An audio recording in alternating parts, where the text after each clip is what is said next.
Halo teman-teman, bertemu lagi di channel Guru BK Konslor. Teman-teman, di video kali ini kita akan melanjutkan penyusunan modul layanan bimbingan dan konseling untuk jenjang SMA ya. Dimana kali ini kita sudah berada di modul ke-21.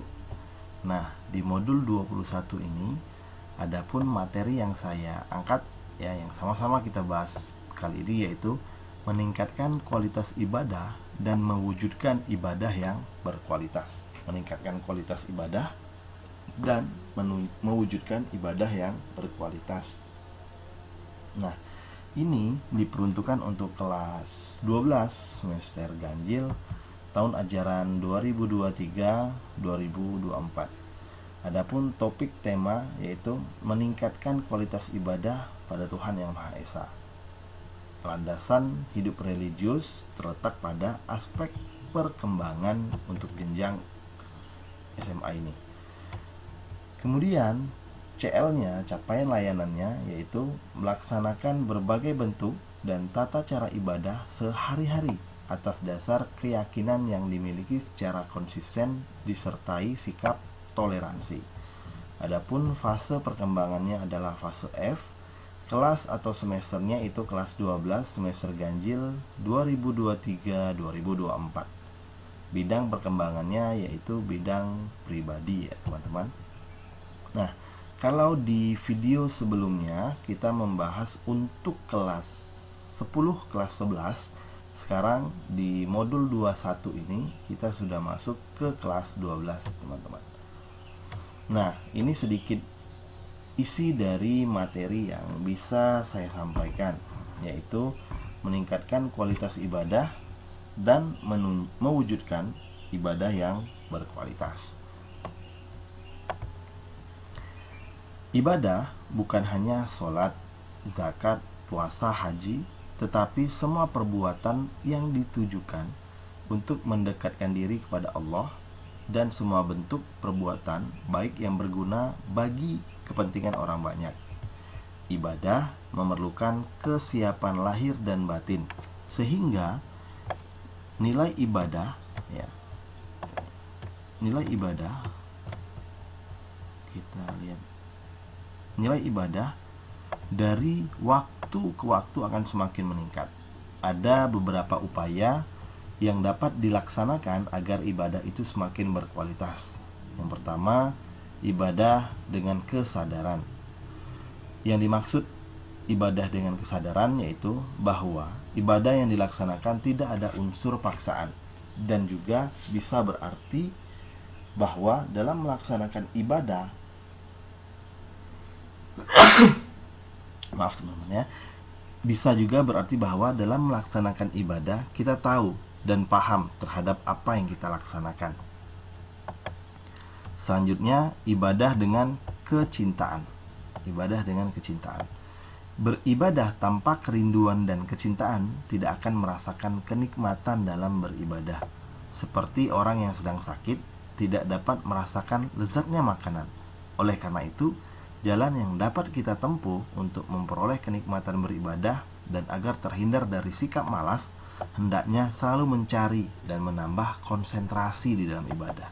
Jadi ada menambah nilai lebih ya dari tujuan ibadah itu sendiri. 3. Ibadah dengan ikhlas.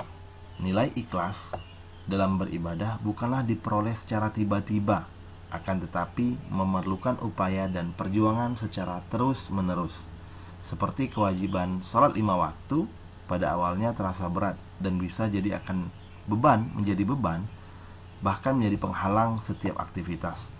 Hal yang demikian akan hilang secara mental spiritual bila dilaksanakan secara terus-menerus. Selanjutnya, keempat, ibadah dengan kekhusyuan ya. Khusyuk merupakan kondisi kejiwaan yang sedang terpaut kepada Allah, menyadari dan merasakan keagungan Allah. Ini mengenai ibadah dengan kekhusyuan. Kemudian, ibadah secara sembunyi. Ibadah secara sembunyi merupakan totalitas ibadah dan melepaskan penghambaan diri kepada Tuhan selain Allah, sehingga Ibadah bukan untuk memperoleh pujian dari orang lain, penghargaan dari atasan, sanjungan dari bawahan, melainkan ibadah serta-merta hanya pada Allah. Sumber yaitu saya tampilkan satu sumber ya, jadi tidak terlalu banyak. Nah, namun jika teman-teman ingin menyusun modul ini, silakan ditambahkan referensinya teman-teman, agar memperkaya kedalaman informasi yang teman-teman sampaikan kepada siswa-siswi yang ada di sekolah, seperti itu ya. Oke, selanjutnya di sini ada LKPD ya, dimana ada beberapa pertanyaan ya, saya bacakan dulu. Bagaimana pemahaman Ananda terhadap materi yang disampaikan guru BK? Nah, silakan dijawab ya dengan uraian menggunakan bahasa teman-teman sendiri. 2. Analisis faktor internal dan eksternal yang sudah disampaikan oleh guru BK. Jelaskan berdasarkan pengalaman Ananda selama ini. Silakan diuraikan. Buatkan kesimpulan dari materi yang sudah disampaikan oleh guru BK ya. Nah, seperti itu uraian ya. Kemudian angket evaluasi hasil layanan. Nah, terdiri dari 6 butir pernyataan pada siswa dan dinilai oleh siswa itu sendiri ya. Poinnya atau skornya 1, 2, 3 dan 4. Kemudian di sini ada RPL-nya. Silahkan teman-teman baca mengapa ini merupakan langkah-langkah kegiatan yang kita laksanakan di dalam kelas. Ya, di dalam kelas. Mulai dari langkah-langkah kegiatan tahap awal ya. Kemudian ada tahapan proses, kemudian ada tahap penutupan. Nah, urutan-urutan ini harapan saya bisa teman-teman terapkan agar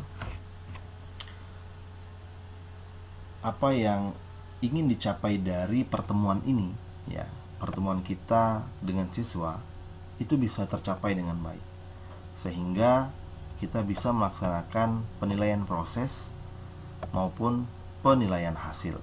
Nah, penilaian proses itu agar kita dapat melihat manfaat yang diperoleh oleh siswa dari pelaksanaan layanan yang sudah kita berikan di dalam kelas. Baiklah teman-teman, seperti biasa silakan di-download file-file dari channel Guru BK Konselor dan silakan diadopsi menjadi referensi teman-teman dalam penyusunan modul layanan bimbingan konseling. Jangan lupa subscribe, like, komen, dan share video-video dari channel Guru BK Konselor agar manfaatnya semakin meluas. Saya akhiri, billahi taufik wal hidayah. Wassalamualaikum warahmatullahi wabarakatuh.